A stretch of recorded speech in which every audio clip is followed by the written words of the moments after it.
The spaceship was invisible to human eyes as it moved through Earth's night sky. Inside the dark metal hull, Zara stood before her commander.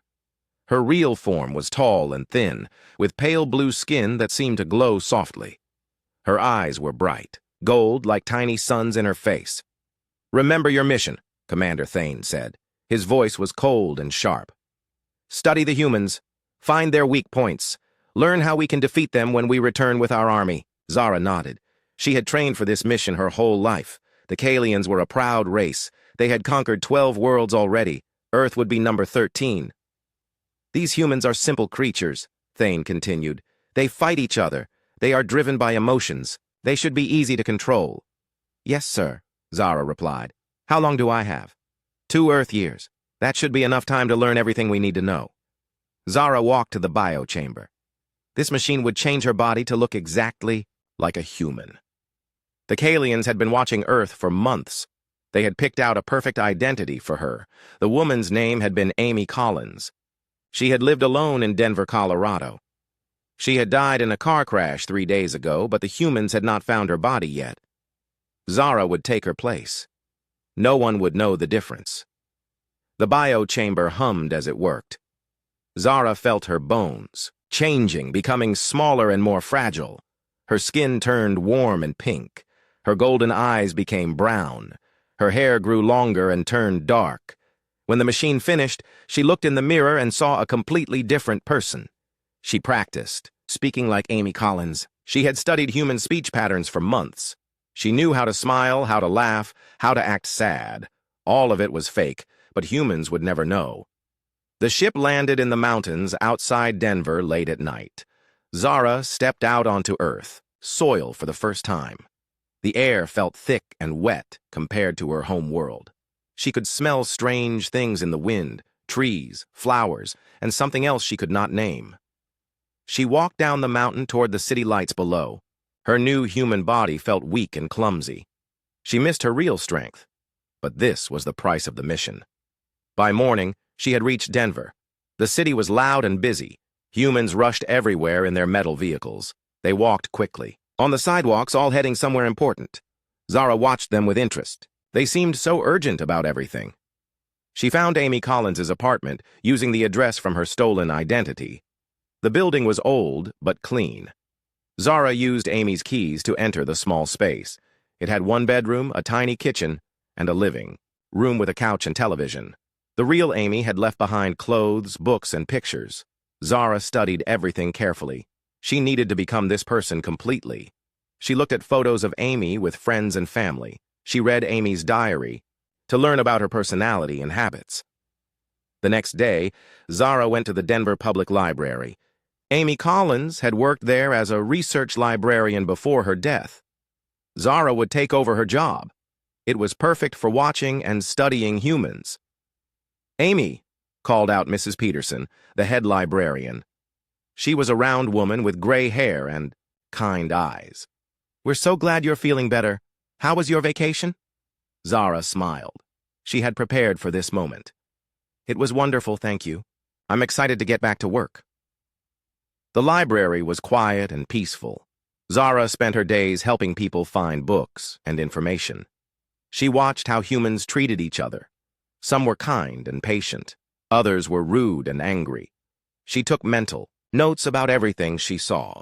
During her lunch breaks, she would sit in the park across the street and observe. Humans sat together on benches, sharing food and conversation. Children played on swings while their parents watched. Dogs ran around while their owners talked to each other. One thing surprised Zara. The humans often helped strangers.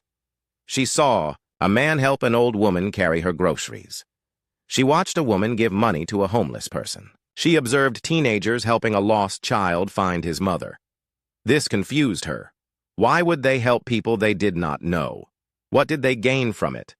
On her homeworld, the Kalians only helped family members or those who could help them in return. After 2 weeks at the library, Zara had settled into Amy's life. She had Amy's memories implanted in her brain, so she knew all the right things to say to Amy's friends and coworkers. But she still felt like she was playing a role in a play. Then one evening, as she was leaving work, she saw something that changed everything. A homeless man was sitting outside the library. He was old and dirty, and he was shaking from the cold. Most people walked past him without looking. Some moved away from him as if he carried a disease. But then a young man stopped. He was tall with dark hair and kind eyes. He wore a blue uniform with patches that said, Denver Emergency Medical Services. He knelt down next to the homeless man. "Hey there, sir," the young man said gently. "Are you okay? Do you need medical help?" The homeless man looked up with tired eyes. "I'm just cold, son. So cold." The young man took off his own jacket and wrapped it around the old man's shoulders. Then he reached into his pocket and pulled out a $20 bill. "There's a warm place to eat just 2 blocks down," he said, pointing down the street. "The food is good and cheap. Tell them Jake sent you." The old man's eyes filled with tears. "Thank you, young man. God bless you." Jake smiled and helped the man stand up. "Take care of yourself, okay?" Zara watched from the library steps. She felt something strange in her chest. It was warm and tight at the same time. She had never felt anything like it before. Jake turned to walk away and saw her, watching. He walked over to her. "Sorry if that seemed weird," he said, rubbing the back of his neck. I couldn't walk past him, you know?" Zara stared at him. Up close, his eyes were even kinder. They were brown, like melted chocolate, and they seemed to see right through her. "That was very nice of you," she said. Her voice sounded different to her own ears. Softer somehow. "I'm Jake Martinez," he said, holding out his hand. "I've seen you around the library a few times. I come here to study sometimes." "Amy Collins," she replied, shaking his hand. His skin was warm and rough from work. "I work here." "Cool. Maybe I'll see you around then." He walked away, and Zara watched him go. Something about the way he had helped that homeless man stayed with her. It made no sense from a Kalian point of view. Jake had gained nothing from helping the old man. In fact, he had lost money and his jacket, but the look on both their faces had been worth something. The old man had felt hope. Jake had looked satisfied, happy even. That night, Zara sat in Amy's apartment and wrote her first report to send back to her home world. She was supposed to tell them about human weaknesses she had discovered. Instead, she found herself writing about Jake Martinez and his strange act of kindness. She deleted that part and wrote about human transportation systems and their energy sources instead. But she could not stop thinking about the warmth in Jake's eyes when he had helped the homeless man. Over the next few weeks, Jake came to the library every Tuesday and Thursday evening. He was studying to become a nurse, he told her. He wanted to help people get better when they were sick or hurt. Zara found herself looking forward to those evenings. Jake would sit at the same table near the reference section. Sometimes he would come to her desk to ask for help finding a book or medical journal. He was always polite and friendly. "You're really good at this job," he said one evening as she helped him find information about heart disease. "You always know exactly where to look." Zara felt that warm feeling in her chest again. "Thank you. I like helping people find what they need." It was true, she realized. She did like it. When had that happened? As the weeks passed, Zara began to understand something that her commanders had not expected. Humans were not simple at all. They were complicated creatures with deep emotions and strange motivations. They could be cruel and selfish, yes. But they could also be incredibly kind and generous. They formed bonds with each other that seemed to make them stronger. They cared about people they barely knew. They sacrificed their own comfort to help others. And some of them, like Jake Martinez, seemed to glow with an inner light that Zara had never seen on her own world. She was beginning to think that conquering these humans might not be as easy as her people believed. 3 months had passed since Zara first met Jake Martinez. She told herself that watching him was part of her mission. He was a perfect example of human behavior that she needed to study and understand. But deep down, she knew she was lying to herself. Jake came to the library every Tuesday and Thursday night without fail. He would wave at her when he walked in, and her heart would do something strange. It would beat faster, like she had been running. She had checked her human body for defects, but everything seemed normal. "Good evening, Amy," Jake said as he walked up to her desk on a cold Tuesday in November. "How has your day been?" It's been good, thank you, Zara replied. She had learned to smile more naturally over the past few months. How was work? Jake's face grew tired. Rough day. We lost someone, an old man who had a heart attack. We got there too late. Zara saw real pain in his eyes. This confused her. Why would Jake care so much about a stranger? On her home world, death was simply a fact of life. The strong survived and the weak did not. There was no emotion attached to it. I'm sorry, she said, and was surprised to find that she meant it. Thanks. It never gets easier, you know, even after 2 years on the job. Jake ran his hand through his hair. Sometimes I wonder if I'm cut out for this. You helped that homeless man outside the library, Zara said. You gave him your jacket and money. You cared about a stranger. Jake looked surprised that she remembered. That's different. He was still alive. I could still help him. But you didn't know him. He couldn't help you back. Why did you do it? Jake was quiet for a moment. I guess because he needed help, and I could give it. Isn't that reason enough? Zara stared at him. On her world, everything was about power and advantage. You only helped someone if they could help you later, but Jake helped people because they needed help. It was that simple to him. You're a good person, Jake Martinez, she said quietly. Jake's cheeks turned red. I just try to do what's right. My mom always said that we're all connected somehow. When we help others, we help ourselves. That night, Zara walked home through the dark streets of Denver. She thought about what Jake had said. Were humans really all connected to each other? It seemed impossible, but she had seen evidence of it every day.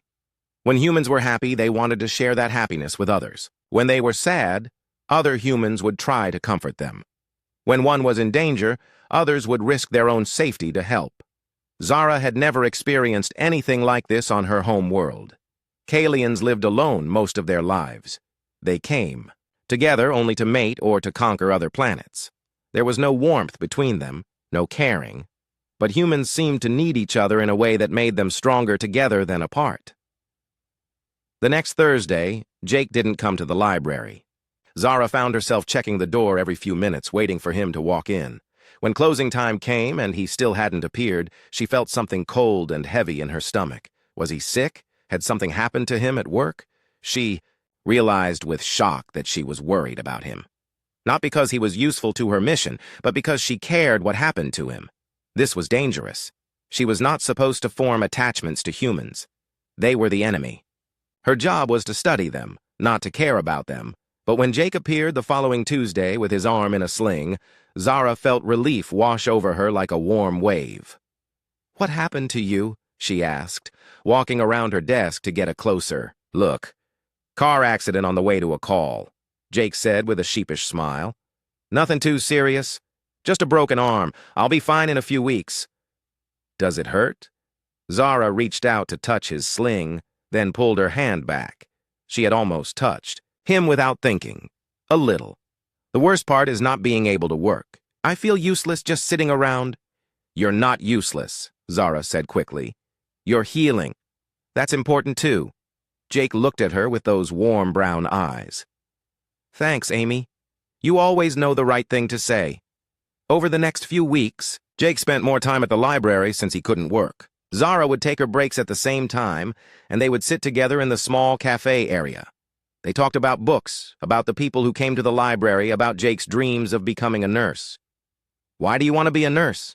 Zara asked one afternoon as they shared a bag of chips from the vending machine. I want to help people when they're at their worst moments, Jake said. Being sick or hurt is scary. If I can make someone feel a little bit better, a little bit less afraid, then I've done something worthwhile with my day. Zara felt that warm, tight feeling in her chest again. You already do that. I've seen you with people here. You're kind to everyone. Even Mrs. Patterson when she's being grouchy? Jake laughed. Especially then. Zara smiled back. They were sitting close together, and Zara could smell Jake's soap and something else that was just him. She had enhanced senses from her real form, so she could detect things humans couldn't. Jake smelled like safety and warmth. Amy, Jake said softly. Can I ask you something? Zara's heart started beating fast again. Of course. Would you like to have dinner with me sometime? I mean like a real dinner, not just vending machine food? Zara stared at him. A date. Jake was asking her on a date. This was exactly what she should avoid. Getting romantically involved with a human was against every rule of her mission. But looking into his hopeful eyes, she heard herself say, "Yes, I would like that very much." Jake's whole face lit up with happiness. "Really? Great. How about Saturday night? There's this little Italian place I know. Nothing fancy, but the food is amazing." "That sounds perfect," Zara replied, even though she had no idea what Italian food was. That night, Zara sent her monthly report back to her commanders. She wrote about human military structures and their communication systems. She described their technology and their social organization. But she didn't write about Jake. She didn't mention that she was beginning to understand something her people had never considered. Humans weren't weak because they cared about each other. Caring made them stronger. Saturday night arrived, and Zara spent an hour trying to decide what to wear. Amy's closet had many options, but Zara didn't understand human dating customs. She finally chose a simple blue dress that brought out her brown eyes. Jake picked her up at 7 o'clock. He had traded his usual paramedic uniform for nice jeans and a button-down shirt. His arm was still in the sling, but he looked handsome. "You look beautiful," he said when she opened the door. Zara felt heat rise to her cheeks. "Thank you. You look very nice, too." The restaurant was small and warm, with checkered tablecloths and candles on each table. The smell of garlic and herbs filled the air. Zara had never smelled anything so good. "Have you ever had Italian food?" Jake asked, as they looked at their menus. "Not really," Zara admitted. This was true, even though she had never had any Earth food before her mission. "Then you have to try the lasagna. It's like a warm hug in food form." Jake ordered for both of them, including something called wine that came in a dark bottle. When the food arrived, Zara took her first bite and almost gasped. The flavors were incredible. Her enhanced senses could detect every ingredient, every spice. It was like art that you could taste. "Good?" Jake asked, smiling at her expression. "It's amazing," Zara said honestly. "I've never tasted anything like this." They talked through dinner about everything and nothing.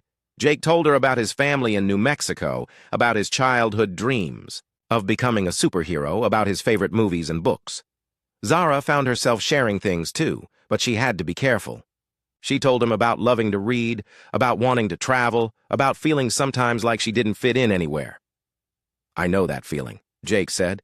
"Sometimes I look around and wonder if everyone else got a manual for how to be human, and I miss the day they handed them out."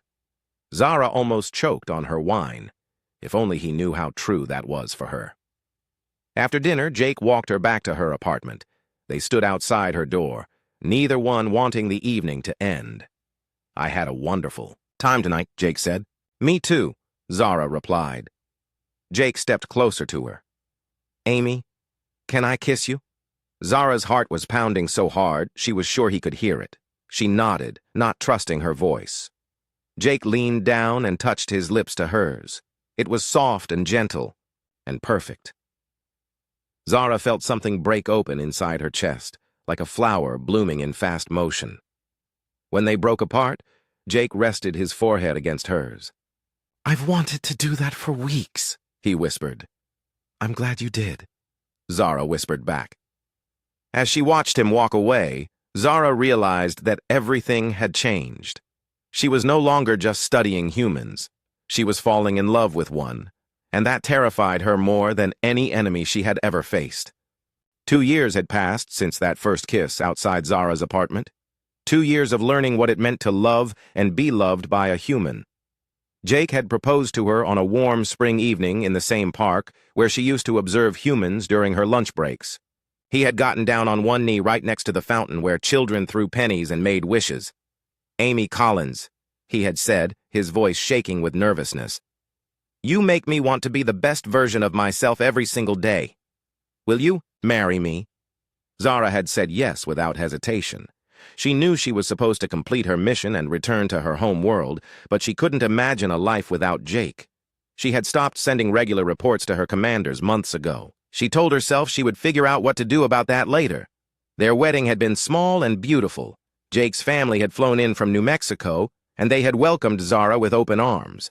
Mrs. Martinez, Jake's mother, had cried happy, tears, and told Zara she had never seen her son so happy. "You're good for him," she had whispered during their dance at the reception. "I can see it in his eyes. You make him glow from the inside." If only she knew, Zara had thought. If only any of them knew what she really was. But those worries seemed far away now as Zara sat in the bathroom of their small apartment, staring at the plastic stick in her hand. 2 pink lines stared back at her. She was pregnant. This should have been impossible.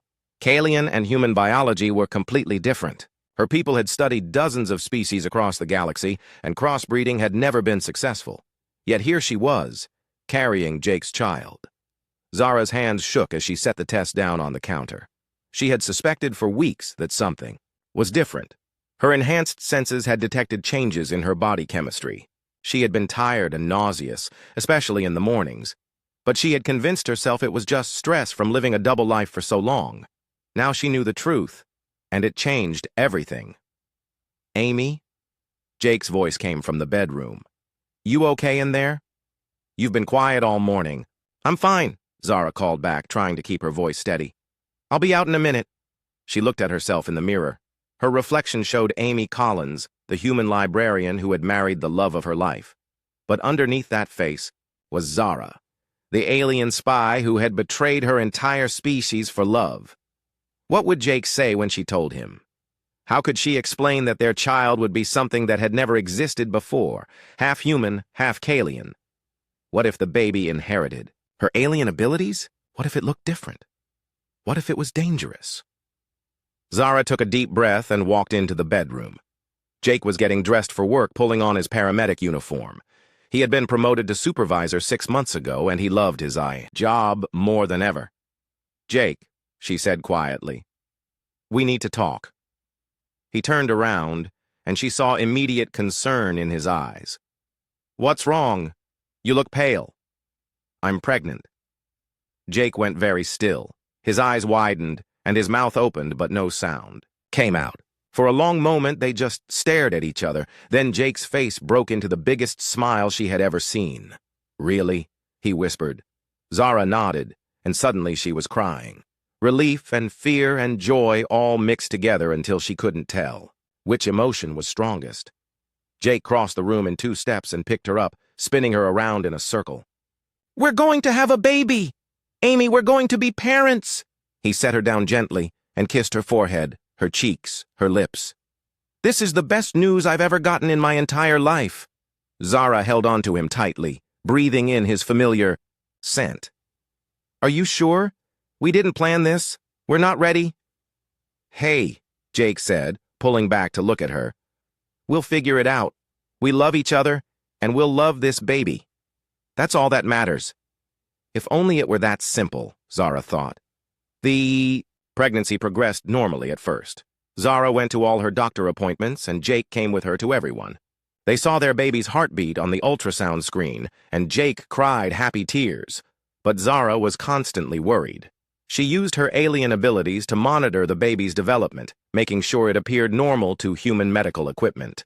So far, everything seemed fine, but she knew that could change at any time. She also knew that her people would eventually come looking for her. It had been over 3 years since her last real report. They would send someone to investigate, and when they discovered what she had done, they would kill her and Jake and the baby. The thought kept her awake at night, even when Jake was sleeping peacefully beside her. At 6 months pregnant, Zara felt the baby kick for the first time. She was alone in the apartment reading a book about human child development when it happened, a strong push against her ribs from the inside. "Oh!" she gasped, dropping the book and putting her hand on her belly. The baby kicked again, and Zara felt something she had never experienced before, a connection to another living being that went deeper than love. This was her child, part of her and part of Jake, growing inside her body. For the first time since learning she was pregnant, Zara felt pure joy without any fear mixed in. "Hello, little one," she whispered to her belly. "I can't wait to meet you." When Jake came home that evening, Zara grabbed his hand and placed it on her stomach. "Wait for it," she said, smiling. A moment later, the baby kicked against Jake's palm. His eyes grew wide with wonder. "Was that your son or daughter saying hello?" Zara finished. Jake knelt down and pressed his ear to her belly. "Hey there, baby. It's your daddy. I love you already, and I can't wait to hold you." The baby kicked again, as if responding to Jake's voice, and they both laughed. That night, as they lay in bed discussing baby names and nursery colors, Zara made a decision. She would do whatever it took to protect this family, even if it meant fighting her own people. But first, she needed to prepare. Her child would be different, and she needed to understand what that might mean. Over the next few weeks, Zara began, testing her own abilities more carefully. She discovered that pregnancy had enhanced her powers in unexpected ways. Her healing abilities were stronger. Her empathic senses were sharper. She could feel Jake's emotions as if they were her own. But, most importantly, she could sense the baby's unique energy signature. The child was definitely part Kalian, but there was something else there too. Something that felt entirely new. At 8 months pregnant, Zara was huge and uncomfortable. Jake fussed over her constantly, bringing her ice cream and rubbing her swollen feet. He had read every parenting book in the library and was more prepared for the baby's arrival than she was. "What if I'm not a good father?" he asked one night as they assembled the crib in their spare bedroom. "You'll be an amazing father," Zara said without hesitation. "You're the kindest, most caring person I've ever known. This baby is so lucky to have you." Jake smiled and rubbed her belly.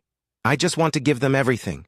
Love, security, a good life. I want them to know they're wanted." Zara's heart ached with love for this man who was already so devoted to their unborn child. "They'll know," she promised.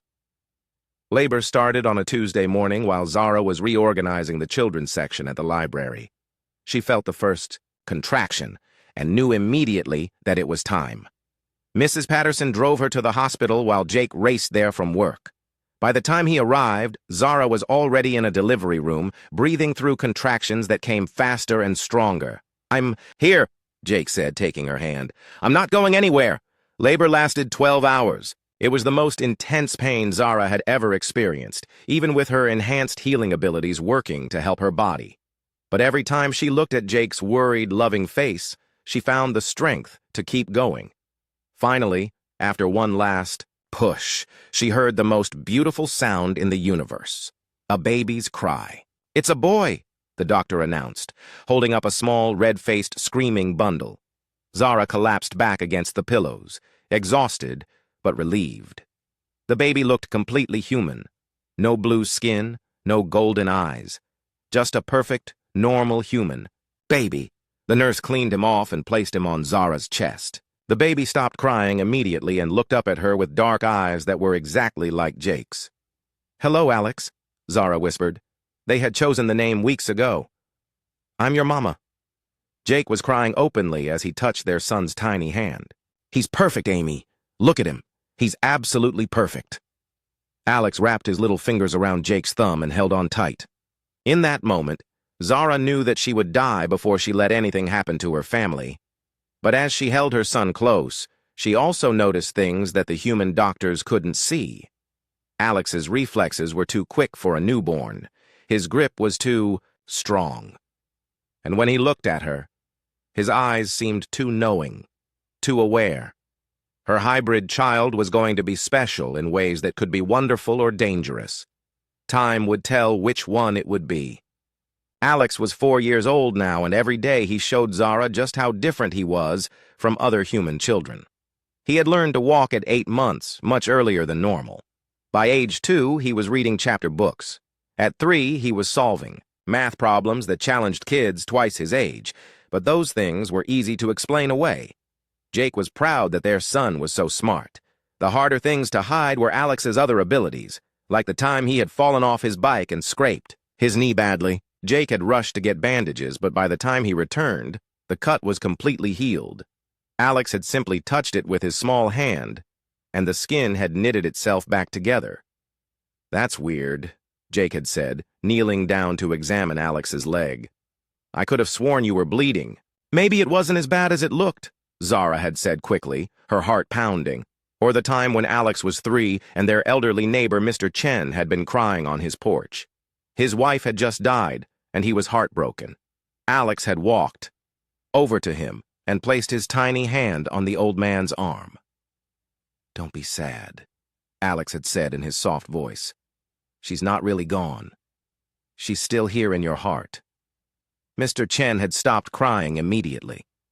A look of peace had come over his face, as if Alex had somehow taken away his pain. Thank you, little one, Mr. Chen had whispered. You have a gift.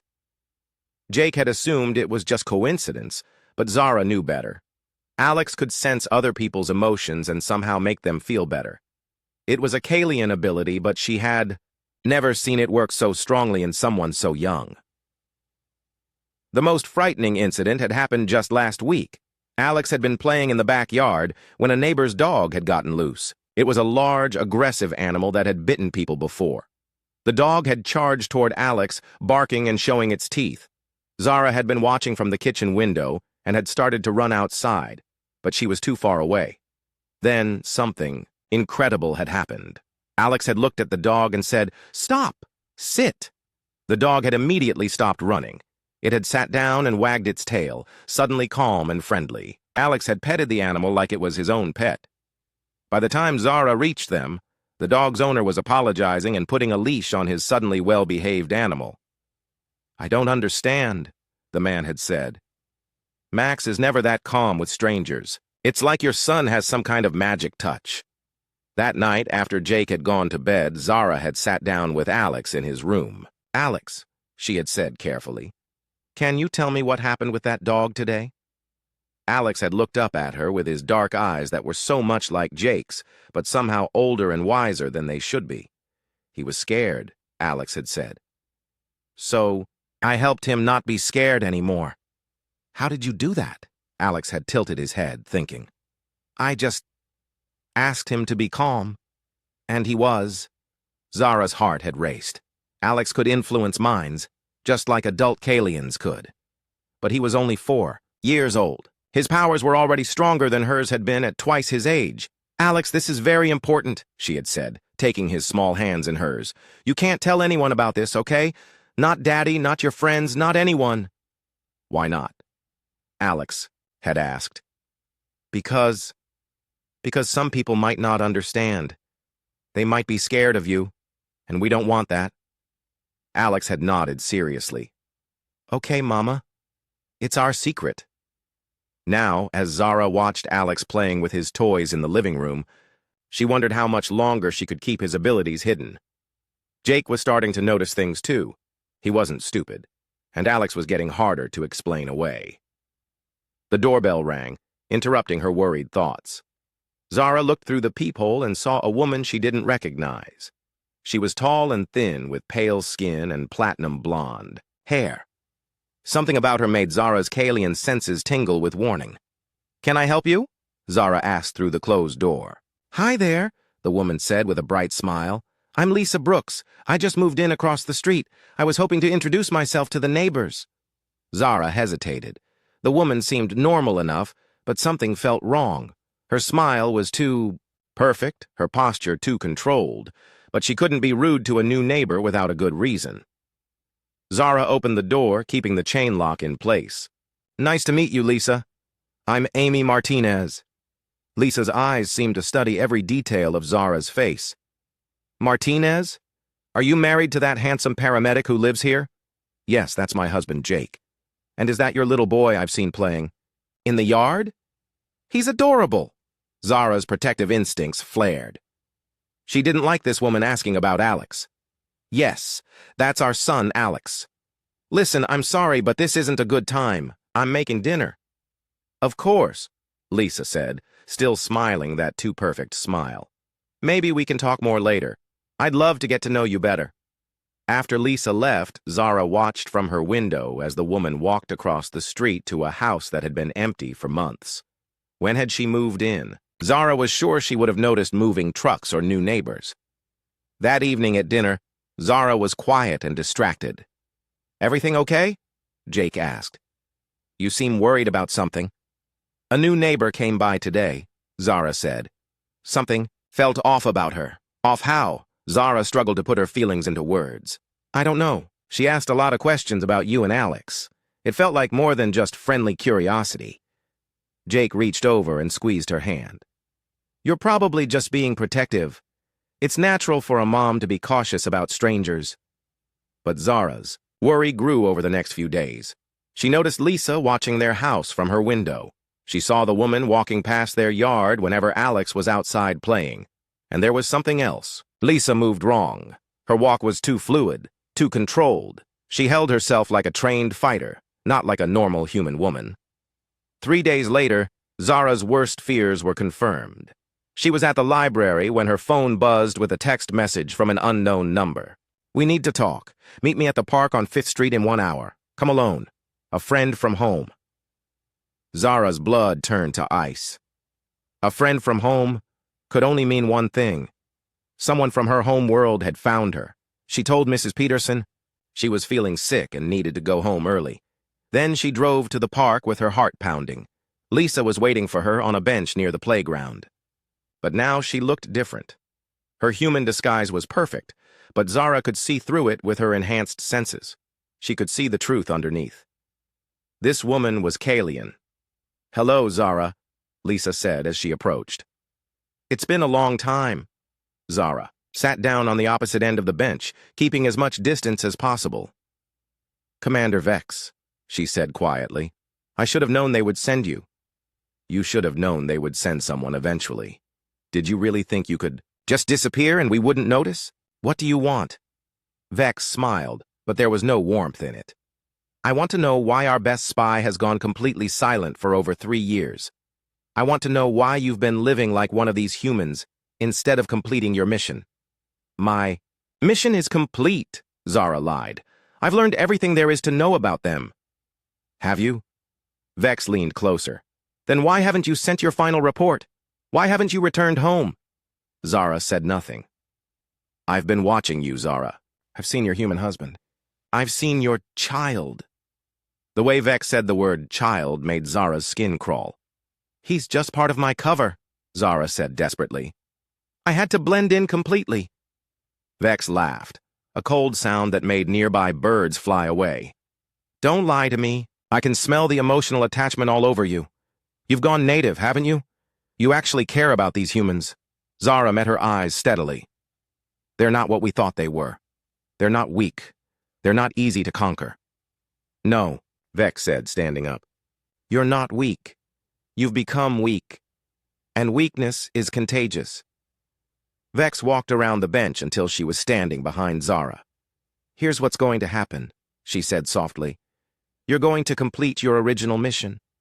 You're going to eliminate your human attachments and return home with the intelligence we need. And if I refuse, then I'll eliminate them for you. Starting with that interesting little boy of yours. Zara spun around, her eyes blazing. Don't you dare touch my son. Your son? Vex laughed again. Oh, Zara, do you have any idea what you've created? That child is an abomination. He's part human, part Kalian. He shouldn't exist. He's just a child. He's a hybrid with powers that could threaten our entire species if he ever learns to use them properly. I've been watching him, Zara. I've seen what he can do. Zara's heart stopped. Vex had been watching Alex. She knew about his abilities. You have 48 hours, Vex continued. Eliminate the humans and return home, or I'll eliminate all 3 of you. The child is too dangerous to live, and you're too compromised to be trusted. Vex started to walk away, then turned back. Oh, and Zara, don't try to run. I'll find you wherever you go, and don't try to fight me. You know I'm stronger than you. Zara sat alone on the bench for a long time after Vex left. The sun was setting, and families were leaving the park. Children laughed as their parents pushed them on swings. Normal human families living normal human lives. Everything she had come to love was about to be destroyed, and there was nothing she could do to stop it, or was there? Zara drove home from the park with her mind racing. 48 hours. That's how long she had before Vex would kill everything she loved. She could run. But Vex was right. They would be found eventually. Her people were too advanced, too persistent. She could fight. But Vex was a trained warrior, stronger and more experienced than Zara. She would lose, and Jake and Alex would die anyway, or she could do what Vex wanted. She could kill her own family and return to her home world as if the last 4 years had never happened. But as soon as that thought entered her mind, Zara knew it was impossible. She would rather die than hurt Jake or Alex. When she got home, Jake was in the kitchen making Alex's favorite dinner, spaghetti with meatballs. Alex was at the table coloring a picture of their family. In his drawing, all 3 of them were holding hands and smiling. "Mama's home," Alex called out, running, to hug her legs. Zara picked him up and held him tight, breathing in his sweet little boy smell. How could Vex call him an abomination? He was perfect. He was love made into a person. "How was work?" Jake asked, stirring the sauce on the stove. "Fine," Zara lied. She couldn't tell Jake the truth. Not yet. She needed time to think, to plan. During dinner, Alex chattered about his day at preschool. He had finger-painted a picture and learned a new song, normal 4-year-old things. Looking at him, no one would ever guess he was anything other than a bright, happy human child. But Zara knew better now. She watched Alex more carefully and saw what Vex had seen. The way his eyes seemed to track things that weren't there. The way other children naturally followed his lead, even when he wasn't trying to influence them. The way he always knew when someone was sad or upset. Her son was special, and according to her people, that made him dangerous. That night after Alex was asleep, Zara lay in bed next to Jake and made her choice. She was going to tell him everything. "Jake," she whispered in the darkness, "are you awake?" "Yeah. You've been tossing and turning for an hour. What's wrong?" Zara took a deep breath. "I need to tell you something. Something important." Jake turned on the bedside lamp and sat up, immediately alert. "What is it?" Zara looked at the man she loved more than her own life. His dark hair was messy from sleep, and there were worry lines around his kind eyes. He was so human, so real, so good, and she was about to destroy everything he believed about her. "My name isn't Amy Collins," she began. Jake frowned. "What do you mean?" "I mean, I'm not human, Jake. I'm not even from this world." Zara let her human disguise fade away slowly. Her skin paled to its natural blue color. Her brown eyes became golden. Her features shifted to their true alien form. Jake's eyes went wide, with shock. He scrambled backward across the bed, nearly falling off the edge. What are you?" "My real name is Zara. I'm from a race called the Kalians. I was sent here 4 years ago to spy on humans and find weaknesses that my people could use to conquer your world." Jake stared at her, his mouth opening and closing like he couldn't find words. "You're an alien," he finally whispered. "Yes. And you were sent to spy on us." "Yes." Jake was quiet for a long moment. Zara could see him processing this information, trying to make sense of it. "Alex," he said suddenly. "Is he—" "He's your son," Zara said quickly. "But he's also mine, really mine. He's half human, half Kalian. That should have been impossible, but it happened anyway." "His abilities," Jake said slowly. "The way he healed that cut. The way animals and people react to him, that's from you." "Yes." Jake stood up and started pacing the bedroom. "This is insane. This is impossible. I'm talking to an alien. My wife is an alien. My son is half alien. Jake, please let me explain." "Explain?" Jake's voice rose. "Explain what? That our entire marriage is based on a lie? That you've been pretending to be someone else this whole time?" "It wasn't pretending." Zara stood up too, her golden eyes blazing. "Not after I met you. Everything I feel for you is real. My love for you, for Alex, for this life we built together. That's all real. But Amy Collins isn't real. The woman I fell in love with doesn't exist." "She does exist. She's me. I became her because of you." Jake stopped pacing and looked at her, really looked at her. Even in her alien form, Zara could see recognition in his eyes. "You're still you," he said quietly. "You look different, but you're still you." "Yes. I'm still the woman who loves you more than anything in the universe. Jake sat down heavily on the edge of the bed. Why are you telling me this now? After all this time, Zara's heart broke at the pain in his voice. Because we're in danger. My people found me. They sent someone to bring me back, and if I don't go willingly, they'll kill all three of us. What? Zara explained about Vex, about the ultimatum, about the 48-hour deadline. She said Alex is too dangerous to live because he's a hybrid, Zara finished. She wants me to kill you both and return home. Jake was quiet for a long time. When he finally spoke, his voice was steady and determined. Then, we run. They'll find us. My people are too advanced. Then we fight.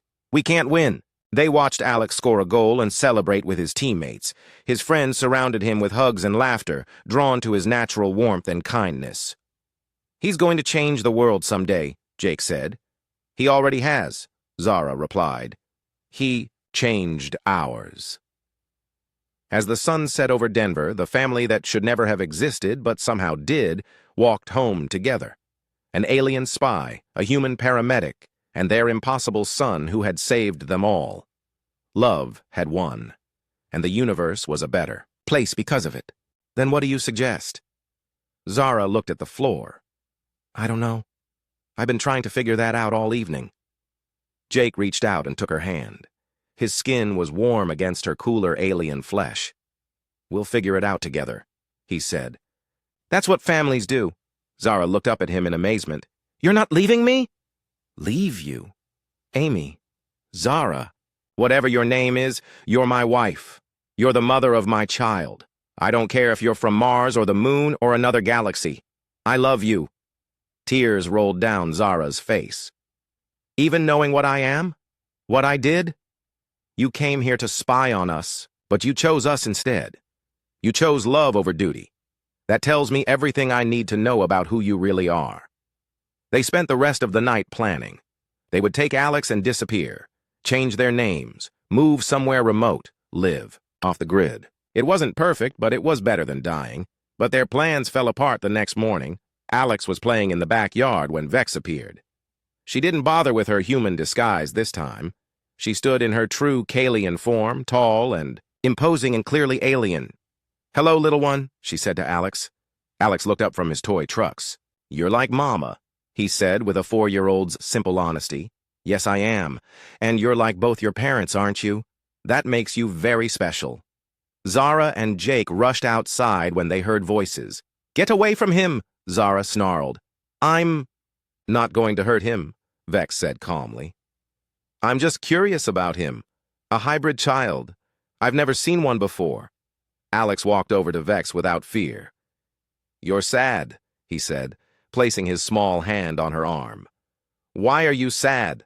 Vex looked down at the child with surprise. Sad? I'm not sad, little one.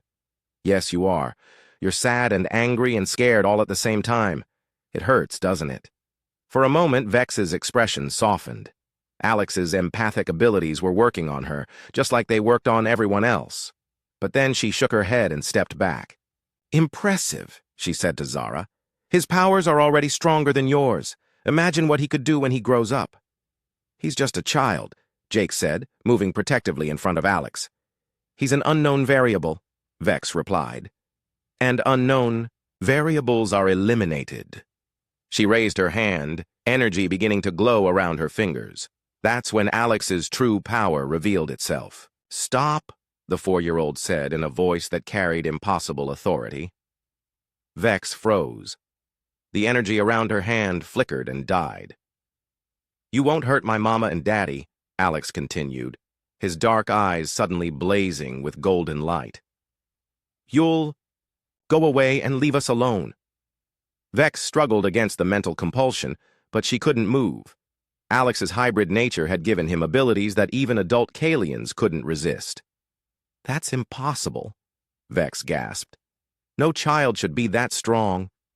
He's not just any child, Zara said, understanding finally dawning. He's something new, something that's never existed before. Alex walked up to Vex, showing no fear of the deadly alien warrior. You don't have to be sad and angry, he told her. You can choose to be happy instead. Like my mama did. Alex placed his hand on Vex's arm again, and this time she didn't pull away. A look of peace came over her face. "I can feel it," she whispered. "Hope. I haven't felt hope in so long." When Alex stepped back, Vex looked like a different person. The cold hardness in her eyes was gone. "What have you done to me?" she asked, but there was wonder in her voice, not anger. "I helped you remember what it feels like to not be afraid," Alex said simply. Vex knelt down to Alex's eye level. "You could teach others to do this, your people and mine. You could help them find peace instead of war." Alex nodded. "That would be nice." Vex stood and looked at Zara and Jake. "I can't go back to my world and report that this family should be eliminated. Not after what I've just experienced." "What will you tell them?" Zara asked. "That Earth is protected by something we don't understand. Something that makes conquest impossible." Vex smiled. "It won't be a lie. Your son is more powerful than our entire army." "And us?" Jake asked. "You stay here, live your lives, raise your remarkable child." Vex looked at Alex. "But be careful. There will be others who won't understand what he is, others who will fear his power." "We'll protect him," Zara said. "I know you will." Vex started to leave, then turned back one more time. "For what it's worth, Zara, you made the right choice. Love is stronger than duty. Your son just proved that." 5 years later, Zara watched Alex play soccer with his friends in the park. He was 9 now, and he had learned to control his abilities. He used them quietly, subtly, helping sad children feel better, calming frightened animals, making sure no one got seriously hurt during games. To the world, he was just a bright, kind boy who seemed to bring out the best in everyone around him. But Zara knew the truth. Her son was the bridge between two worlds. He carried the best of both species in his DNA, Kalian power and human compassion. Jake sat down next to her on the park bench. "What are you thinking about?" "How lucky we are," Zara said, taking his hand. "All of us. Even after everything we went through, especially after everything we went through, we chose love over fear. We chose family over duty. And look what we created.